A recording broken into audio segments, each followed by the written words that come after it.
The Boston Red Sox will be a playoff team in 2025. Why? I'll tell you on today's Locked On Red Sox.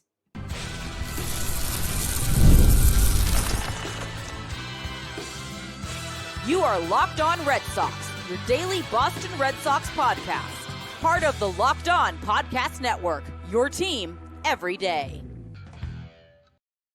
Hello and welcome to Locked On Red Sox, your daily Boston Red Sox podcast, part of the Locked On Podcast Network, your team every day.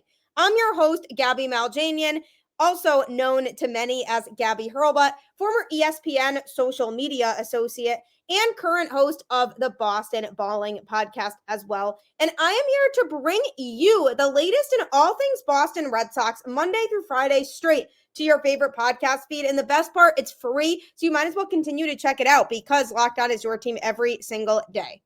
Today's episode is brought to you by Gametime. Download the Gametime app, create an account, and use code LOCKEDONMLB for $20 off your first purchase.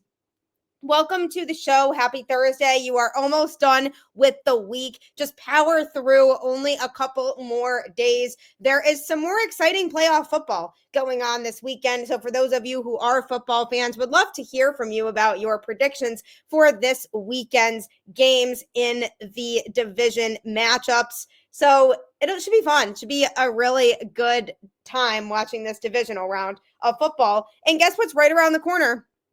Spring training. Yes, we are so close to pitchers and catchers reporting to spring training for the Red Sox. And then shortly after that, everybody else reporting to spring training. So it's definitely a good time to be a baseball fan because it's time to get excited and time to be cautiously optimistic, I would say, about the Boston Red Sox heading into 2025. Why? They will be a playoff team. And on today's show, I'm going to be going over the top 5 things to look forward to for the 2025 Boston Red Sox season. Now, as we await them hopefully making a couple more moves to really solidify this roster, which seems like a necessity at this point, we also can look forward to certain things about the current team going on right now. One of those is being a healthier baseball team in 2025. To me, they had so many injuries in 2024, too many to the point where it impacted their ability to perform at a level that they could have performed at. And the crazy thing about all of this is that even though they had some key guys missing for a lot of the season, like Trevor and Triston Casas, they still were in that playoff conversation for nearly the whole season. It wasn't until the very end of the season when they were fully eliminated from the playoffs. All the way up until a certain point very late in the season, the Red Sox were fighting for a wild card spot. And yes, they were inconsistent in 2024. And yes, they barely played 500 baseball. But for them to walk out of the season at 500 with all the injuries they had speaks a lot to the players they have on this roster. Now, if you take guys who were injured in 2024, like Trevor and Triston Casas, you assume and hope that they're going to be healthy in 2025. And if they are, that's already a boost. Obviously, Triston Casas goes without saying the offensive productivity that he brings to the table for this Red Sox team. And Trevor Story, on the flip side, his defense is something that's really valuable to this Red Sox team. So that alone is going to help them win some more games than they did in 2024, especially defensively, because what Story brings to the table helps them to prevent a lot of errors in the infield. And that was one of their biggest things that they had a problem with last year was too many infield defensive errors that caused the Red Sox to not perform at the level that they should have and costing runs that they shouldn't have given up. And it led to them losing more games than they needed to. So Trevor Story's defense will hopefully help fix that. Casas' bat back in what was a good lineup in 2024 will hopefully help. The hitting strategy as a whole, I want to see be alternated in 2025 because there were too many swings and misses on this team in 2024 and lots of guys who were striking out at a really rapid pace. So I want to see a lot less of that in 2025. But if you add a power bat like the one Casas has and his potential as a hitter, that alone will help. Plus you add in pitchers, Lucas Giolito, and then guys out of the bullpen like Liam Hendricks and Garrett Whitlock. guys who were injured and missed all or most of the 2024 season that will be coming back to contribute. Lucas Giolito out of the rotation. We obviously don't know what he's going to be, but the fact that he has pitched to lengthier starts in his career, we can know going into the season that at least he has the potential to eat some innings, because the Red Sox didn't have consistency in terms of that fifth starter during the 2024 season, and Cooper Criswell kind of served in that role when Garrett Whitlock went down, kind of taking his place in the rotation, but then they would move him back to the bullpen, and then they brought in James Paxton before the trade deadline, and then he made part of one start, and then he got injured, and so there wasn't really a consistent fifth starter. So the difference here this season is that the Red Sox now have 6 starting pitchers that they can use, and the question is going to be, are they going to go with a 6-man rotation, because now they have guys back who are able to contribute and guys who are hoping to have a starting nod, like Cutter Crawford, for example, somebody who they could move to the pen but has worked hard to be a starter. So it might be insulting to him if they move him to the bullpen at this point. So do they go with a 6-man rotation, or do they go with 5 and kind of see which pitcher maybe is the weakest early on, and then they move that pitcher to the bullpen? Who knows? They have some decisions they need to make in regards to that. But the point is that the Red Sox are going to be a healthier squad heading into the season, because you already have guys who missed the majority of the season last year that are going into the year healthy. So that alone will help in terms of at least consistency, getting the Red Sox pitchers to eat innings and getting guys out there who can help rest the bullpen a lot more than what we saw in 2024, naturally leading to hopefully better productivity from the bullpen too, because guys will be more rested and won't feel as much like there's that pressure on them to go into the games earlier in the 4th or 5th inning, as opposed to going in the 7th or 8th, which is what we are hoping to see a lot more of in 2025. So health is the biggest thing that I am looking forward to in 2025, hoping that these guys are able to stay healthy. And obviously injuries are inevitable. They are unfortunately part of the game. I'm sure we'll see some injuries throughout the season, but hopefully nobody gets hurt to the point where it's too detrimental and they're missing the entirety of the season, because I really want a healthy Red Sox team to be able to see the potential that this team has. Another thing I'm very much looking forward to is the blossoming of the young guys on the roster. You take guys like Jarren Duran, Wilyer Abreu, if he's still here, Cedar Rafaela, even the prospects coming up like Christian Campbell and Roman Anthony, whenever they are ready to come up. You look at guys like that who are part of the young core, Triston Casas even included in that, and you see the way that these guys are developing, and you can't help but be excited for that for the upcoming season. I mean, Cedar Rafaela and what he does defensively is obviously pretty remarkable for this Red Sox team. He goes out there and he can play defense very well, either in the outfield or in the infield, which is something I really like about him. And I am excited to see him continue to utilize that strong defense moving forward, going into 2025 and beyond. And then you have a guy like Jarren Duran who just does everything. He has speed, he has good defense, he has a strong bat to be able to set the tone in games as the leadoff hitter. And that's something you don't see in a lot of players across the league. I am just putting it out there that there are very few players in general, even over the course of history, not just right now, that can do what Jarren Duran does. I mean, he is so unbelievably good in all facets of his game that you don't really find a lot of players like him. And all the skills that he brings to the table, he's only going to continue to improve as long as he stays healthy, which, just a reminder, he did play nearly every single game in 2024. So far in his career, he's been able to stay healthy.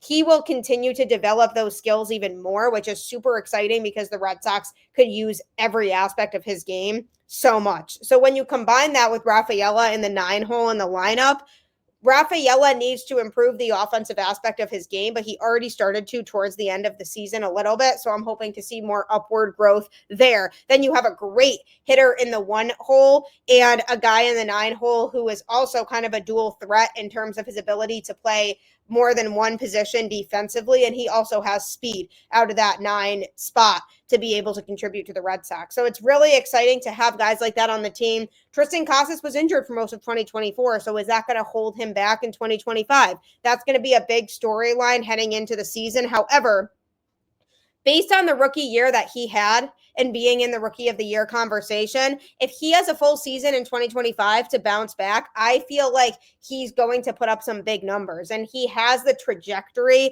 to be able to be a 40-plus home run hitter throughout his career as he continues to develop and improve. And I only expect to see improvement from him, especially because he's going to want to bounce back and perform and have a strong season after being injured for most of 2024. So that's another young player to look forward to seeing, is a guy who is the first baseman of the future and a guy who the Red Sox feel really confident in can make an impact with this team. So I'm excited to see a lot of those young players. And you even have, from a pitching standpoint, you have guys like Cutter Crawford, who's going to continue to hopefully develop with the Red Sox pitching staff, regardless of what role they put him in, a guy who has been willing to pitch wherever the Red Sox need him to. And then you have a guy like Richard Fitts, who showed tons of glimpses in 2024 of being a dominant pitcher at the major league level, a guy who came over from the Yankees when they traded Alex Verdugo over there. So you have a guy in Fitts who's able to go out there and show that he can pitch really well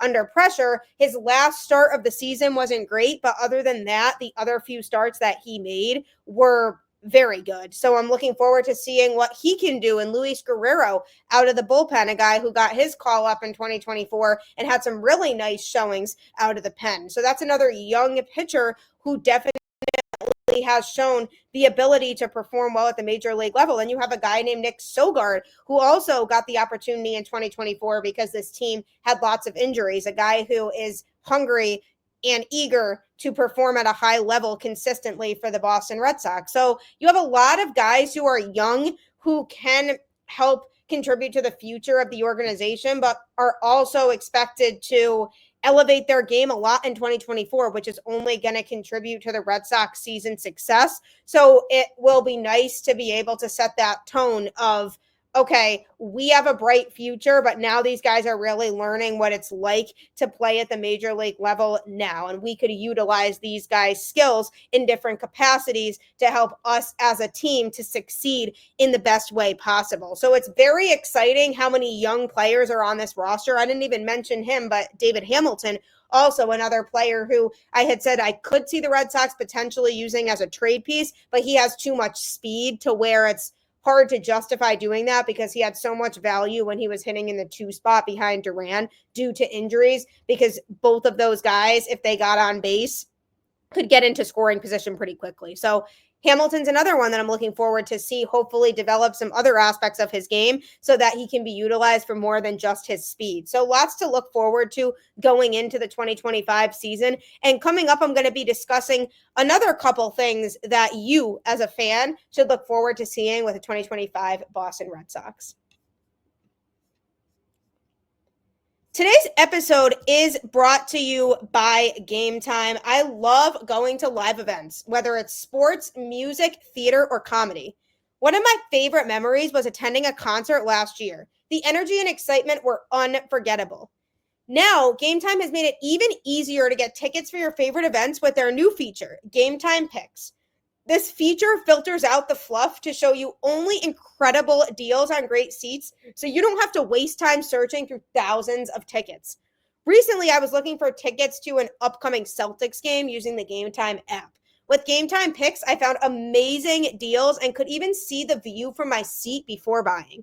The super deal was particularly impressive, offering great seats at unbeatable prices. Plus, the app's all-in pricing shows the total cost up front with no surprise fees at checkout. Take the guesswork out of buying tickets with Gametime. Download the Gametime app, create an account, and use code LOCKEDONMLB for $20 off your first purchase.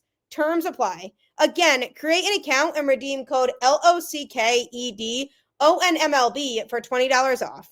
Download Gametime today. What time is it? Gametime. Gametime 100% has you covered. I have never once been disappointed in it. I've gotten so many tickets from them, and it saves money too. So I highly recommend Gametime for whatever live event you're looking to attend next, because not only is it good for games, but also any other live sporting event as well. So you will use it once and then you won't look back. I promise you. As we're looking ahead to the 2025 Boston Red Sox season, there are so many things that we as fans can be excited about. And I've already talked a little bit about injuries and how they absolutely plagued the Red Sox in 2024. So I'm hoping for a healthier team in 2025. And I'm also looking forward to some emergence of some of the young guys. I've talked about a lot of the young talent that this team has and what that means for the Red Sox moving forward and the potential prospects that could be making appearances during the 2025 season. But there are also other things to look forward to. Are there still some question marks in the roster right now? Absolutely. Are there holes that still need to be filled? 100%. And I'm hoping they still do that. But if you look at the roster as currently stands and where they are at, there are some things to be excited about. And one of those things is the starting rotation as a whole. The starting rotation as a whole is objectively better than it was in 2024. Because you look at last year's rotation, and although Tanner Houck had a good season and pitched really well in the first half and regressed a little bit in the second half, he was the ace for the Red Sox in 2024, but he wasn't quite at the level of being an ace caliber starter because he didn't really show enough consistency to be quite there yet. And I am pretty certain that he can get there because he definitely has all the means to be able to do that. But for me, the biggest thing is that they needed to get an established ace caliber starter, and they traded for that in Garrett Crochet, a guy who has really filthy stuff, a guy who has not had a ton of major league service time, but what he has had, he's made a huge impact in the sport and on his team. And so the Red Sox trading for somebody like him, he can be a no doubt number one starter. And that was something that the Red Sox had been missing for a long time, was that true number one starter. And Tanner Houck for sure is a good number two. And he's somebody who will be a good support behind Garrett Crochet. But when you look at the Red Sox rotation right now, it's not hard to look at it and say Garrett Crochet is the ace of the future of the team. Whereas over the last few seasons, you would look at the starting rotation and it was difficult to identify who that true number one could be. So having Garrett Crochet in there as the number one starting pitcher is going to be much better for the Red Sox than last season in the last few years was. Then Tanner Houck being a number two. I mean, imagine that with the skills that Houck brings to the table. He as a number two is absolutely filthy. If he has the potential to eventually be a number one, I'll happily take him as the Red Sox number two. That's a really solid 1-2 punch is Crochet and Houck. The Red Sox didn't really have a strong 1-2 punch this past season because they had Houck as their number one starter, and then everybody else wasn't as good or was inconsistent. So they didn't have a lot that they could feel crazy confident in under Houck, but now having a 1-2 punch that they feel could be consistent and be guys who in the future could be big contributors is huge and a big upgrade for a Red Sox team that needed it. Then you look to the number three spot, and they now have Walker Buehler in that role, who has gone through 2 Tommy John surgeries in his career, so you don't really know what kind of pitcher he's going to be at this point. But in the second half of the season last year for the Dodgers, he was pitching really well, and he got himself back on track compared to the first half of the season, and he absolutely shoved in the postseason. He was lights out for the Dodgers, closed out the World Series, and he now has that momentum that he can carry into 2025. A guy who the Red Sox are really hoping has a big season this year because it's only a 1-year deal, and therefore if he has a really good season, they can then extend him if they are interested in keeping him. And he knows he needs to have a good year in order for that to happen. So for him to be a number three, a guy who the Red Sox are really hoping could continue with that same level of competitiveness that he brought to the second half of the 2024 season, his potential for sure is a number three starter for Boston, which is, again, better than what they had last year, because last year they were relying on Brian Bayo to be that number three. arguably even a number 2, but Cutter Crawford did pitch a little bit better than Bello. So where Bello was at in 2024, it was hard to really pinpoint where he actually fell on that rotation. But this takes so much more pressure off of Bello because I feel like the potential is there for Bello, but he struggled in 2024. But in the second half of the season, he was able to turn things around because he changed up his arsenal a little bit from the first half, and he was reincorporating his fastball a lot more than he had in the first half. And that's really exciting because if Bello pitches to his full potential, he absolutely can be in the top of the rotation in the conversation for that 1 or 2 starter. But if you don't need or expect Bello to be anything above a number 4, imagine that, because that could change. I mean, he could end up pitching better than Walker Buehler if he carries over what he pitched in the second half. We don't really know for sure how this is all going to play out. But if there's not all of this pressure on Bello to be a top tier starter for this Red Sox team, I think we'll see better results. I think he'll pitch a lot better. And I think we'll see a guy who is able to go out there and shove and get the job done when he needs to and not be the guy that all the pressure falls on. Because for a while, Bello was expected to be the number 1 starter, and that mentally can be challenging for a pitcher. So for him to be able to go out there and not have to be as nervous about being the guy, I think could help him out tons. Then you have Lucas Giolito and Cutter Crawford, both of which could end up being in the starting rotation, and they could have a 6-man rotation. But either way, if those 2 guys don't have to perform better than being the back end of the rotation, that's huge also, because Lucas Giolito, obviously coming off of missing the entirety of the 2024 season, we can't put too much pressure on him to expect him to pitch very well early on. So we need to be able to give him some grace when it comes to his ability to pitch for this team effectively. And Cutter Crawford also, he showed a ton of potential in 2024 too, but he still has some aspects of his game that he needs to work through. So if there's not a lot of pressure on him also, that could be game changing. So the less pressure you put on some of these guys who struggled in 2024, the more likely they are to pitch better in 2025. So the starting rotation is something that you can be super excited about heading into this year. And Andrew Bailey even said it himself and talked about it, how this starting rotation is full of a bunch of guys with ace caliber potential. Potential obviously is different from actual results, so we need to see that happen. But he is excited to work with every single one of them. He feels like these guys are special, and he's excited to get to work. And I'm excited to see them perform in the spotlight to the level that we should be looking forward to in general, because there are definitely a special makeup of guys in this starting rotation. And then speaking of even pitching, another thing to be excited about is the bullpen, which should be better than it was in 2024 too. I'd still like them to sign another high leverage reliever, but with what they have, bringing in lefties, Aroldis, Chapman, and Justin Wilson, guys who can help balance out that bullpen, because they didn't really have a lot of left-handed representation in the bullpen before. So adding those guys in there who can create some versatility in the bullpen, I think is huge. They also have other potentials too, like Sandoval, a guy who they brought in recently who isn't expected to pitch until at least the second half of the season, but could help either the rotation or in the bullpen, depending on where the Red Sox need him to be. But that's another guy to consider that could help leverage the bullpen as much as possible. And they were able to identify the guys who weren't working in 2024 and the guys who have a ton of potential moving forward past 2025. So you take guys like Luis Guerrero, who obviously had a small sample size in the majors, but definitely has the stuff to be able to contribute out of that bullpen effectively and consistently.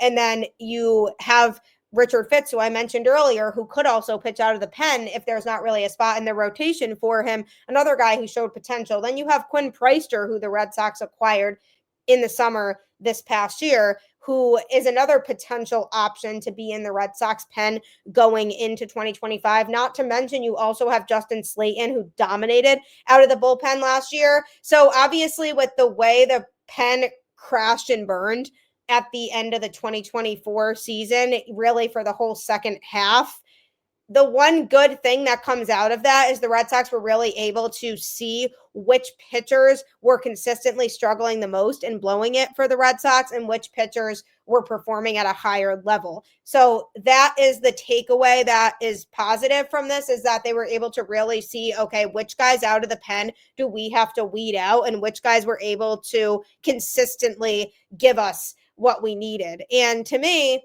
I'm really excited to see how that all plays out, because the Red Sox bullpen, to me, will be able to be better tremendously than it was in 2024. And Aroldis Chapman should not be the closer, but he is a guy who has proven to be a good setup man that has pitched effectively in that role over the last couple seasons. So that's definitely a role they could use him in to be able to be reliable now that Chris Martin is no longer with the Red Sox organization. So lots to be excited about on the pitching front. And coming up, I'm going to be revealing one more thing for you to be super excited about as a Red Sox fan heading into 2025.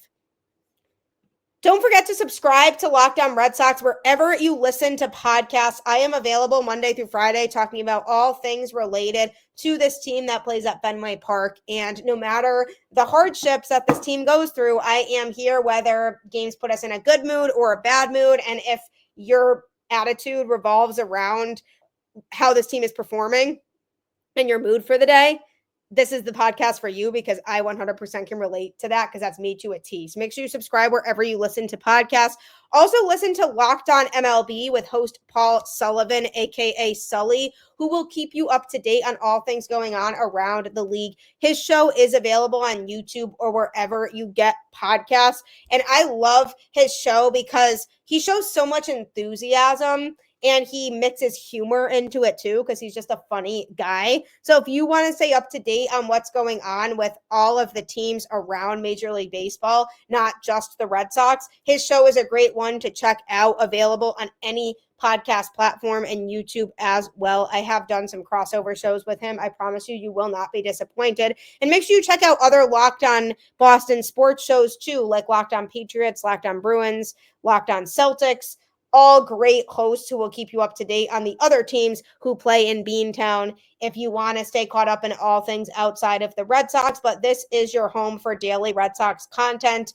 Nobody else has a daily show talking about the team. This is the place for you. I have some cool guests arriving soon on the show that are coming up on deck here, so you won't want to miss out on those. So make sure you are subscribed to this show wherever you get your podcasts.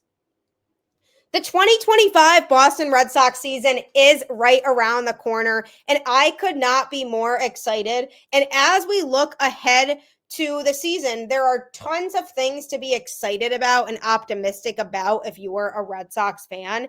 And one of the biggest things going into this year is health. Guys have to stay healthy. Even Rafael Devers was battling through a shoulder situation all season long in 2024, and he played through it, but hopefully he's been able to utilize this offseason to get his shoulder fully ready, because you could tell it affected his performances at the plate and his ability to swing at the level he wanted to, because he was in pain. So hopefully, instead of having to play through an injury in 2025, that he's just healthy and we get the version of Rafael Devers that we want to see, who is the heart and soul of the Red Sox lineup. But when you think about things in general to be excited about and look forward to heading into this upcoming season, the Red Sox will be a playoff team. With the roster they have right now, assuming not every single player gets injured and obviously like things out of our control do not happen, the Red Sox have the roster and the talent to be a playoff team right now. And that is super exciting to think about as a fan, because they have a ton of talent on this team. They just need to put it all together and utilize everybody the right way. And it does seem like they are adamant on changing up roles and making sure people are where they belong, including a guy like Garrett Whitlock, who they said the plan is for him to pitch out of the bullpen instead of out of the rotation. And I've always liked that better. I think he just brings his best stuff when he pitches out of the pen, and he's most effective that way. And obviously, when they've tried moving him to a starter, he ends up getting injured and not being able to pitch as it is. So I like the idea of Whitlock out of the pen. I just think he's best utilized there. So I'm excited to see him pitch out of the pen in 2025. That's another thing to be excited about. So the roles that guys get put in is the biggest thing for me too, that is giving me excitement, because obviously you have the talent to be able to be a postseason team, but guys weren't always used in the best way possible, and you want to make sure they're being used in the best way possible and that guys are being maximized going into this season. For example, Rafaela, the Red Sox said that he was going to be playing a lot of center field this upcoming season so that they can maximize his defensive potential as best as they can, which I think is great, because when you take a guy like him who can play at shortstop and in center field, if their infield is set to go already, why not put him in a position that's really hard to play at Fenway Park? And it's a guy who they know can handle it. So I'm excited to see how the outfield defense is with Rafaela playing in center field a lot, and what they do in terms of maneuvering the rest of the outfield, because do they have Jarren Duran and Wilyer Abreu out there? Do they trade Wilyer Abreu, because that option is still on the table, I feel like, because Roman Anthony could be coming up? What do they do in terms of the outfield? But if they want Rafaela to play a lot of center field, I'm for it. I think his outfield defensive skills would be such a waste if they didn't really have him play there. So that should be fun to watch as well. Just making sure that guys are being utilized in the right way. Then you have a guy like Yoshida, who hopefully will be sticking at DH if he's still even here. If they try to trade him, that would be ideal, because I don't really want his contract on the books anymore. But if he stays, they absolutely cannot try to force him back into the outfield, because he just is not a good defender. So you don't want to put somebody out there to play defense who struggles defensively. So him staying in a DH role is the way to best utilize him while he's still here. And Rafael Devers is another guy who they could consider DHing, because his defense has definitely taken a step up at third base, but he's not the third baseman that Red Sox fans would really want, because he does still make a decent amount of errors in the field. So if they were to acquire another third baseman, he's somebody who could also take turns at DH if they still have Yoshida on the roster. So lots of changes that could still happen here, and guys who could be playing in roles that we haven't seen a lot of before. But I'm looking forward to the emergence of a guy like Vaughn Grissom. If he stays healthy and he gets the everyday start at second base, I'm looking forward to seeing what he can really do, because he was such a highly regarded prospect in the Braves system, and he hasn't gotten a chance to showcase what he can do fully with the Red Sox because of the fact that he's been injured and he hasn't been able to really stay healthy. So if he has a bigger sample size to be able to play in some more games in 2025, I'm looking forward to seeing the guy that the Red Sox traded for and the potential of him. So tons of things to think about. Again, do they need to make a couple more moves to make the team feel complete? Absolutely. But do they have the talent level now to where they can compete? 100%. Just need to solidify the team with those last couple pieces, and I'm really hoping they do. So we will see what happens with the rest of this offseason, but I really do appreciate you tuning in to Locked On Red Sox and making it your first listen today. Like I always say, keep the faith, go Red Sox, and I will catch you on the flip side.